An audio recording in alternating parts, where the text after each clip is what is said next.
It's 2015, and the world's most powerful drug trafficker, El Chapo, is about to escape from prison. Did he see it? Right now. He's gone. Segunda vez en 15 años, Joaquín El Chapo Guzmán se burla de las autoridades mexicanas al escaparse nuevamente de una... The world's richest, most notorious drug kingpins broke out of prison. Former cartel leader is considered one of the most dangerous drug traffickers in the world. Joaquin Guzman Loera, better known as El Chapo, broke out of his cell by crawling through a hole in the shower.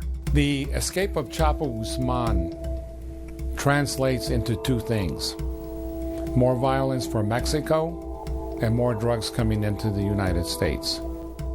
El Chapo was the leader of the SINALOA cartel, a murderous criminal organization that has killed thousands during Mexico's violent drug wars. Their methods are brutal.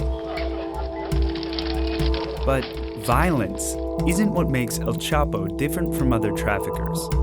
Instead, his legacy has been shaped by two abilities: transporting more drugs across the border than anyone else, and always finding a way to escape authorities. That was until now. After being captured again in Mexico, El Chapo is standing trial in the United States. It's the latest chapter for the world's most powerful drug trafficker, and to understand how El Chapo got here, it helps to look at a single innovation. The one tool that El Chapo used to transform the drug trade is the same tool that made him its most elusive target. Tunnels. Through a tunnel. Used by El Chapo. Tunnel King. The master of tunnels. El rey de los túneles. Prince of tunnels. It's a magnificent feat of architecture and engineering. Being used to smuggle drugs. And it's like looking for a needle in a haystack. There's not really any form of technology right now that can discover these tunnels being built. The tub. Look at this. In 1990, federal agents in Douglas, Arizona found something new: a sophisticated drug tunnel to the US from Mexico.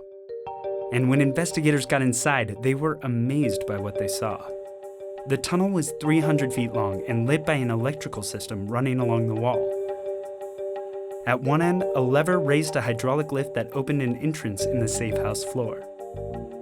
One agent said it was like something out of a James Bond movie. In fact, it had been built by an architect working for El Chapo. And agents didn't know it yet, but this was their first sign of a major shift in the US drug trade. In the 1980s, US drug traffic had been dominated by cocaine coming through the Caribbean.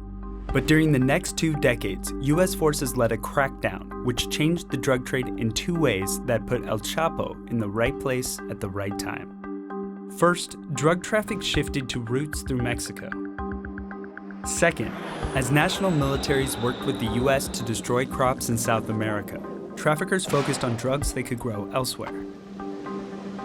The coca plant is only grown in the Andes Mountains, but marijuana can be grown in Mexico, especially in mountain ranges along the western coast. And the same is true for the opium poppy, the raw ingredient processed to make heroin. For both crops, the densest region of cultivation includes the state of Sinaloa, the home of El Chapo.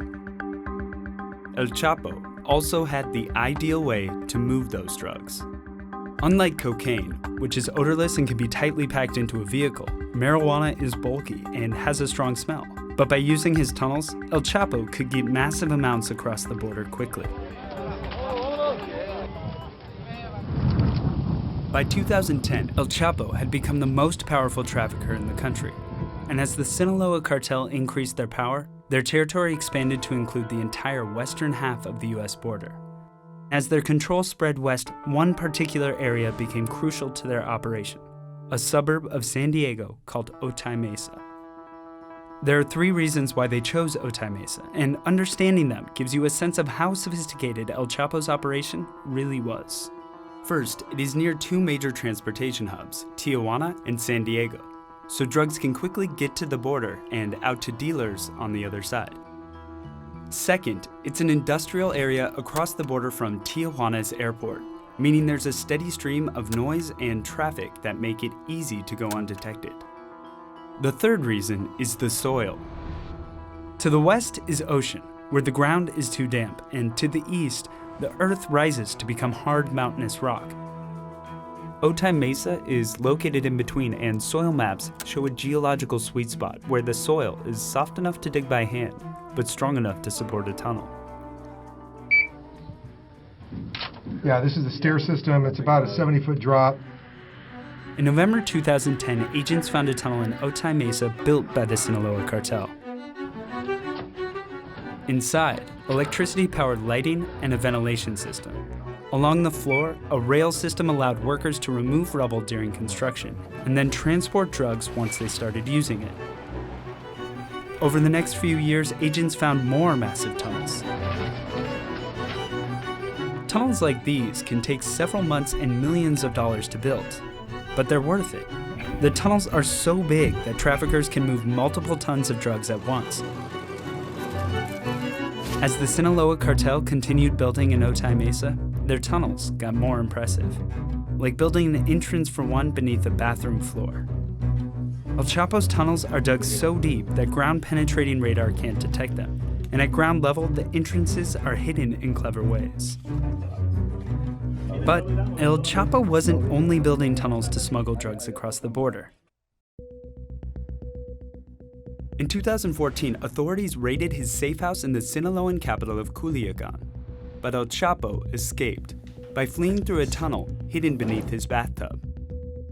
A few days later, authorities tracked him down in Mazatlan, where El Chapo was captured and sent to Altiplano maximum security prison. A year later, he was gone. Joaquin El Chapo Guzmán, el líder del cártel de Sinaloa, protagonizó una fuga de película. Precisamente el túnel, la boca del túnel por donde se escapó. This was the largest tunnel ever built by the Sinaloa cartel. It stretched nearly a mile to a farmhouse in a nearby field. A year before, that field had been empty. Beneath a hole in the floor, authorities found a motorcycle that El Chapo had used to cruise through the tunnel in less than 10 minutes. In Sinaloa, El Chapo's supporters celebrated the spectacular escape, but his freedom was short-lived. A few months later, authorities broke into his hideout in Los Mochis, Sinaloa, where he was arrested after a bloody gun battle. He escaped through a tunnel hidden behind his mirror that led to the sewer, but authorities caught him a few hours later when he crawled out of a manhole and tried to flee town. El narcotraficante durmió otra vez en el penal de máxima seguridad del Altiplano. This time, he was extradited to the US, where he is on trial in New York City. Authorities are so serious about security that they shut down the Brooklyn Bridge when El Chapo is moved from his Manhattan jail cell to the courthouse. But even as he sits in jail, El Chapo's legacy lives on. In 2018, 2 major tunnels were discovered along the US border. In Arizona, one stretched across from Mexico to the back of an abandoned KFC. And in California, authorities found an unfinished tunnel that had been equipped with electricity and ventilation systems that run on solar power. Another piece of his legacy also continues. In 2018, drug violence contributed to more people being murdered in Mexico than ever before. But as aspiring kingpins add to the violence in Mexico, El Chapo is back in his cell. At least, for now.